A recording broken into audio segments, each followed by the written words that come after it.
Spectre Knight's campaign is one of my favourites in the game because I really enjoyed how he played with his scythe, and out of all the stages in Spectre Knight's campaign, Polar Knight's stage had my favourite gimmick with the sliding on the grind rails. It was a lot of fun using these whilst platforming and slicing through enemies. It also has another gimmick of switches to turn on and off platforms, and this also alters the direction of the rails. I do like how the two gimmicks work together. The part at the end is my favourite though because it's satisfying nailing all the platforming and timing your slashes at the right time. One of the Treasure Trove's best stages right here.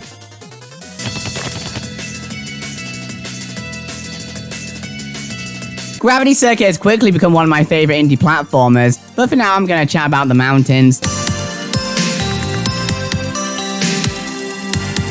The stage's main gimmick is these platforms that fall when you step on them, and it was fun platforming on these while speeding through the stage, and they get used in some really interesting ways, especially when you're trying to rescue the hostages in some of the hidden areas. And another one of these hidden areas even has this part where you have to bounce off bombs to get the energy upgrade, and this feels really good to pull off. The well-placed platforming and enemies made this level a blast to run through, especially when you can just... You really should get this game if you haven't already.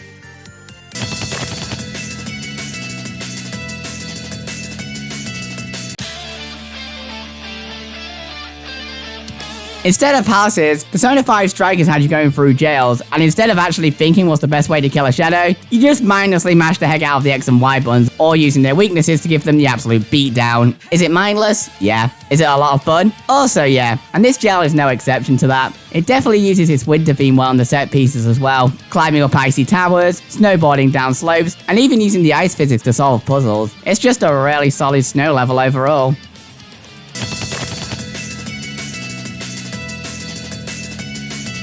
Yeah, it's no surprise that a track from Arcade Deluxe made the list.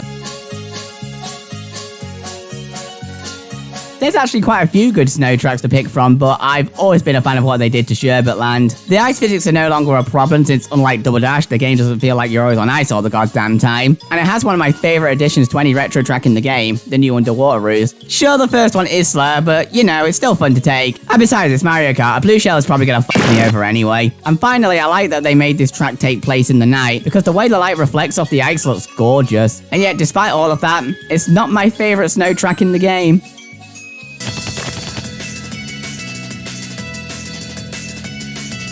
Sonic Mania is my favourite Sonic game hands down because it pretty much nails everything I'd want in a Sonic game. The best part of the game in my opinion was the brand new zones, as they have the most interesting ideas and level designs, like a news printing factory that leads into a snowy blossom garden. I love that concept.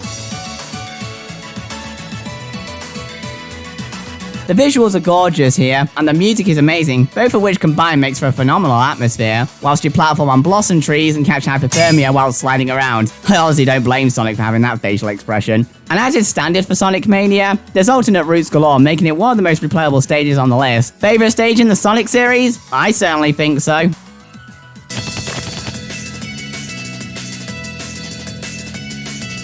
Exploring the kingdoms in this game was an absolute blast with how open they were and Mario's top-notch controls, and this kingdom is no exception to that. This kingdom is essentially split into two halves, with the above-ground area being the wide open area that most of the kingdoms are, whereas the underground area focuses more on platforming challenges and breaking every bone in your body. All four of these areas were fun to do, which leads to the racing minigame, which basically has Mario Kart 8 written all over it, and I'm certainly not complaining at that. Whilst far from my favourite kingdom in the game, it was still a ton of fun to get all of the moves.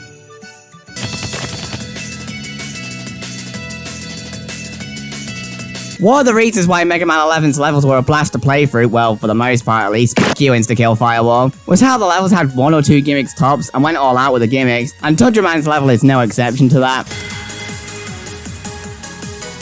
The main gimmick of this level is the blizzards so strong they hit like a buffalo. It's really satisfying nailing the platforming with the extra speed, especially in the final section, which is easily the hardest part in the game. The mini-boss is also really fun to fight, or you can just king.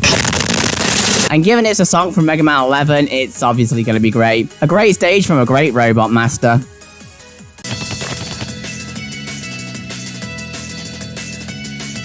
There was a point where I considered Freedom Planet my favourite indie game. That was until the sequel came out, because I had an absolute blast with the stages. And given the topic, we're heading off to the last level before the final Dreadnought.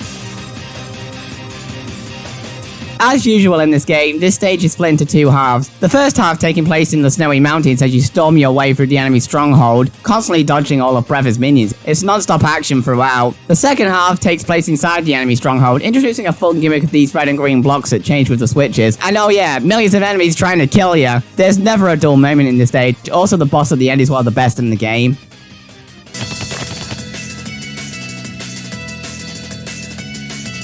And Sherbetland isn't my favourite Snow Fiend track in the game. Nah mate, that one goes to this track.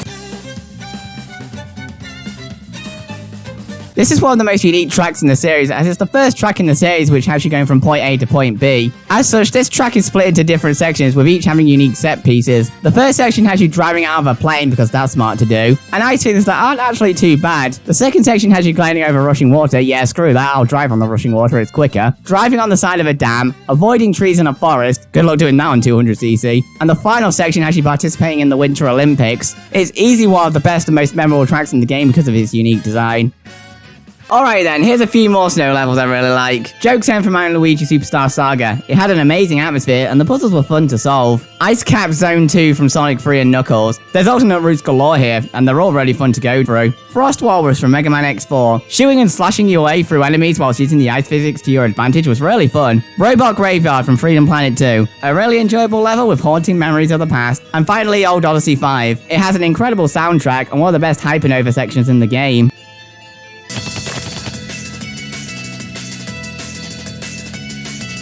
The chapters in the original Paper Mario are hit after hit after hit, and I've loved Chapter 7 ever since I first played it.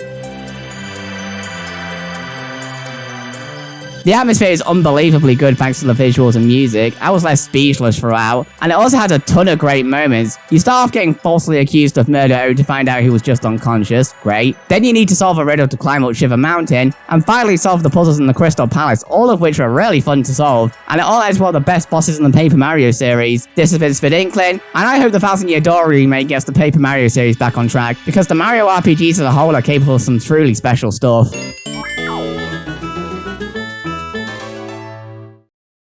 The part at the end is my favourite though, because it's satisfying. The part at the end is my favourite though, because it's satisfying nailing all of the platforming and timing your slashes correctly at the right time. Wait. And finally, I like that they made this track take place at and yet despite all of that, it's not my favourite snow track in the game. And the platforming takes full advantage of this. It's really satisfying. I made that mistake again. The first taking place in the snowy mountains as you storm your way through the enemy's stronghold, constantly dodging all of Breva's minions. And Sherbetland isn't my favourite snow track theme, because the Mario RPGs as a whole are capable of something true. Because the Mario RPG...